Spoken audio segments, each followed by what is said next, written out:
Now on to New York City, where a bodega worker who sounded the alarm on crime and violence was gunned down over the weekend outside of that same family-owned deli where he was just trying to make a living. He was on TV saying he feared for his life, and the suspect is affiliated with a violent street gang and, of course, has a rap sheet. We're told he also robbed the deli before murdering the worker, who tragically tried to warn the city that this would happen.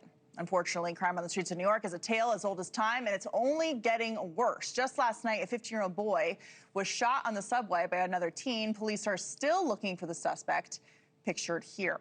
And in a horrifying video from last week, another teen can be seen body slamming a young girl and then stomping on her head right in the middle of the street in broad daylight, not to mention yet another machete attack just this morning. So where is Zohran Mamdani in all of this? Well, he's trolling CEOs outside of their penthouse apartments, which is embarrassing. Joining me now is Fernando Mateo, founder of United Bodegas of America.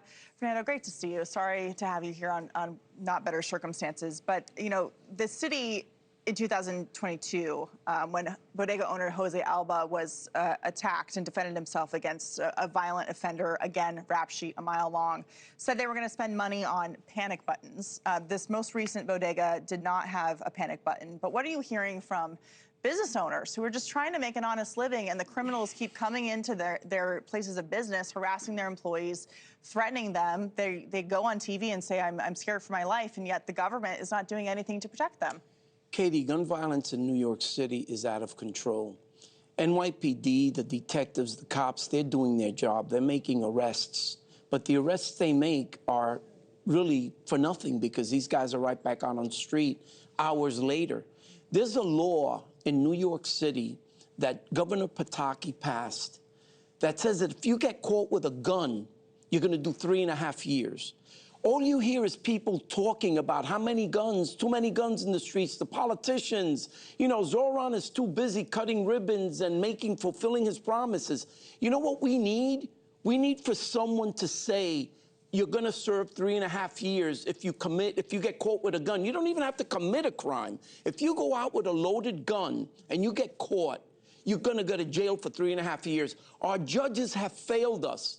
The district attorneys try to do the best that they can, but the New York State laws are opening the floodgates. You know, it's like everyone is concerned about building comfortable jails for criminals, right? What about comfortable bodegas who want to have a business? Listen, it's about common sense. We've lost common sense in New York. We protect the criminals, we don't protect the victims. And that's our biggest problem. This guy was 28 years old, 2 children, 2 and 3 years old. He just met his 2-year-old. Came back from Yemen, and that day he got murdered by a convicted, multiple time, criminal. This guy had been in and out of jail many a times. Yeah, and the guys carrying the guns are not exercising their lawful Second Amendment rights and being able to defend themselves, because New York City doesn't allow that. They are criminals with long histories of felonies and violent records, and yet they're still on the streets to reoffend and to take innocent people's lives over and over again. District Attorney Alvin Bragg originally filed murder charges against Jose Alba, the bodega owner, for defending himself. Then there was, of course, Daniel Penny, the Marine, who was acquitted of murder after Bragg took him all the way to trial, dragged his reputation through the mud, made him go to jail. It doesn't put the bad guys in jail, but put Daniel Penny in jail for defending people on a train after this criminal was threatening to kill people. We're seeing women body slammed in the streets. What are New Yorkers supposed to do to protect themselves when clearly the state is not only failing, but they are encouraging and allowing this kind of behavior from people who want to do others harm? You know, we have to blame one person, and that's the person that runs the city. The buck stops there. Zohran Mamdani is our new mayor. He's the guy that needs to take the bull by the horns and say, I'm going to address violent crime. You have a baby, a 7-month-old baby being shot in his crib. Just last week, there were 4 shootings in bodegas. 2 people died. A 16-year-old died inside a bodega. It's out of control, and we need to focus more on that than on anything else in this city. Has the mayor reached out to you at all? Have you had any communication with his office? He's too busy doing videos and being on Instagram and talking about the good things that he wants to do. But the truth of the matter is the biggest problem we have is crime. Small businesses are going out of business. You know, small businesses are afraid to open their business because they don't know if they're going to go back home. So we need to focus on New York, on the people of New York, and not the criminals. We don't need to build 5 jails in people's backyards when you have Rikers Island. Right. You know, let's stop comforting those that commit crime.